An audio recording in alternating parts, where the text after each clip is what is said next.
Think of where the most luxurious homes in the world will be, and cities like London, Geneva, New York, Tokyo, LA, and others come to your mind. But Mumbai, Bombay, India's commercial capital, will be a city that would never cross your mind. This megapolis is home to Antilia, the ultra-luxurious adobe of Mukesh Ambani, India's richest man. Located in the city's Tony area, the house is home to 5 Ambani household members and is spread over 60 stories. Hello viewers, welcome to Exponential Luxuries, a place of exploring luxurious and financial horizons. Let's jump into the details of Antilia.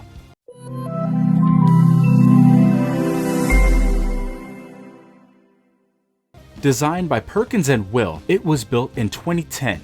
The construction cost was $2 billion or $2.19 billion today.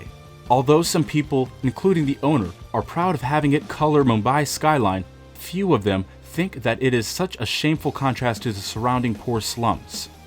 How the idea came. Once Ambani's wife, Nita, was at the Mandarin Oriental Spa in New York City overlooking Central Park. She was so fascinated by the contemporary interiors that she inquired about the designer. With the intention and means of owning a custom home, Ambani's consulted Perkins & Will and Hirsch Bedner Associates, the Mandarin Oriental designers. High wonder.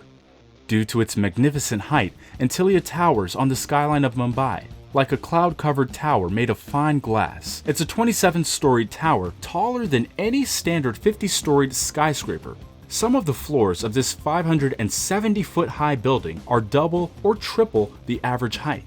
Huge living space. Antilia was built over 4,532 square meters of land, translating into approximately 49,000 square feet of land. It is occupied by the Ambani family of 5 members and 600 support staff who run the luxurious mansion daily. Each piece is unique. Unlike a hotel or condo with a similar layout on each floor, no 2 floors in Antilia are the same in their layout or materials used. If metal is used on the 9th floor, it should not be used on the 12th floor. The concept behind this type of construction is to combine various styles and patterns of architecture with a sense of continuity without repetition. Luxury lap. Antilia oozes luxury in every possible way. It has 9 elevators serving different floors, separate for families, visitors, and employees. Luxury combines with fitness. Ambani's home is fitted with a spa and a large ballroom with crystal chandeliers. The hall opens onto the indoor-outdoor pub, lounges, powder rooms, and green rooms. The Snow World indoors. The building also has its snow world called the Ice Room, where the family and the guests flee from the heat of Mumbai. Luxury for cars. Up to 6 floors in Antilia are reserved for parking the vast fleet of cars the Ambanis own. The private car service center is on the 7th floor. Hanging gardens. The smartly designed mansion has W-shaped hanging gardens vital to the building's facade. Apart from the ornamental function, they act as an energy-saving device by absorbing sunlight to keep the interiors cool. Get the choppers home. Antilia has 3 helipads and entire airspace floor, the helicopter's control center. Army of support staff. It is estimated that 600 staff members are required to keep the world's most expensive home, but the owner ensures that they are all well taken care of. There is a separate entourage room in the building where the workers can relax and unwind. Altamount Road. The 400,000 square foot building is located in one of the most expensive places in the world, Altamount Road in South Mumbai. According to property patterns, per square foot of any real estate on Altamount Road ranges from a massive 80,000 rupees to 85,000 rupees.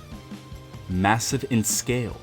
Mukesh Ambani's Antilia was designed by Chicago-based architects Perkins & Will, with Leighton Holdings, an Australian construction firm, taking care of its construction. The building has 27 levels full of extra high ceilings. Each floor is the same height as the typical 2-storied building. In reality, Antilia can survive an 8-point earthquake on the Richter scale. Home decor. The architectural style of Antilia was modeled along the lines of the lotus and the sun. The top 6 floors of the building were set aside as a private full-floor residential area. The Mukesh Ambani home comes with a mega temple, a host of guest rooms, a bar, an ice cream parlor, and a private movie theater for 50 guests. Carpool. Mukesh Ambani has a great need for tempo. It's no wonder, then, that Antilia has 6 dedicated car floors, including its 5 rupee crore Maybach. In reality, the garage has room for 168 vehicles.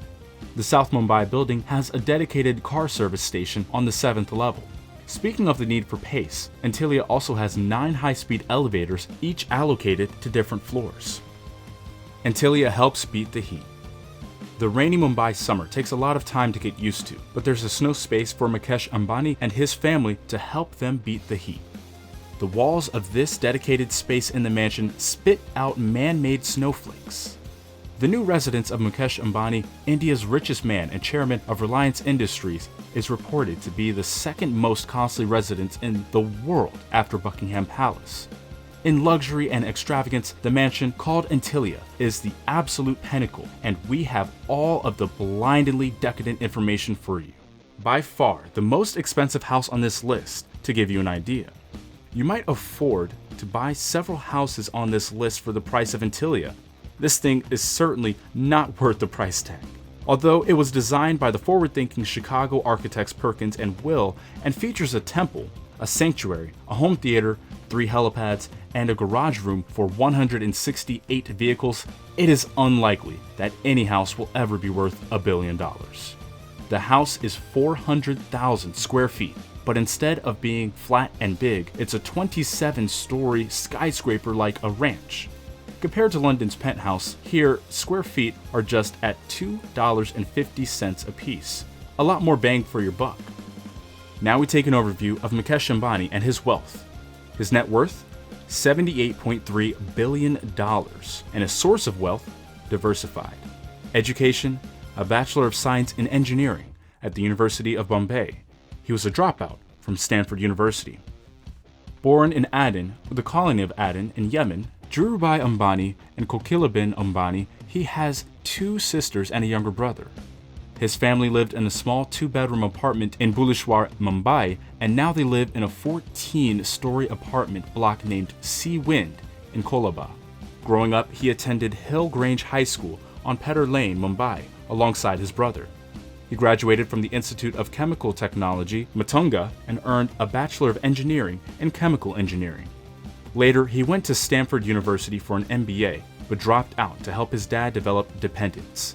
Reliance's backward incorporation of textile into polyester fibers and further into petrochemicals began in 1981. The branch started by Reliance Infocom Limited, now Reliance Communication Limited, based on information and communication technology initiatives. Since then, he has managed and led the largest grassroots oil refinery manufacturer in the world, located in Jamnagar, India. In 2013, the company held a capacity of 666,000 barrels per day. He also revealed the possibility of a joint venture with Bharti Airtel to build a digital infrastructure for India's 4G network. Thus, 3 years later, he founded his own 4G smartphone called Life, which quickly became India's 3rd largest cell phone brand. He is now the holder of 44.7% of the market value of Reliance Industries Limited, India's 2nd most valuable firm. Also, Ambani is also the president and managing director of the same company. Mukesh Ambani is chairing and running an $88 billion Reliance Industries, which has investment in petrochemicals, oil and gas, telecommunications, and retail. In 1966, Reliance was founded by his late father, Dhirubhai Ambani, a yarn trader, as a small textile manufacturer. After his father died in 2002, Ambani and his younger brother, Anil, became part of the family kingdom. During the COVID-19 lockout, Ambani raised more than $20 billion to sell a third of Jio to a string of investors, such as Facebook and Google. Now we know some of the facts about Reliance related to Ambani. RIL has raised over 2 lakh crore rupees in the last few months via a rights issue and strategic investments. That's about 1% of India's fiscal year 2020 nominal GDP. It is almost equal to India's disinvestment target of 2.1 lakh crore rupees for fiscal year 2021. Funds raised by strategic investors alone stood at 1.5 lakh crore rupees, or roughly $20 billion. That's 40.6% of India's FDI inflows in. That's all for today. Is there any fact remaining you know about Antilia? Express your thoughts in the comments below. Don't forget to subscribe and turn the bell notification on.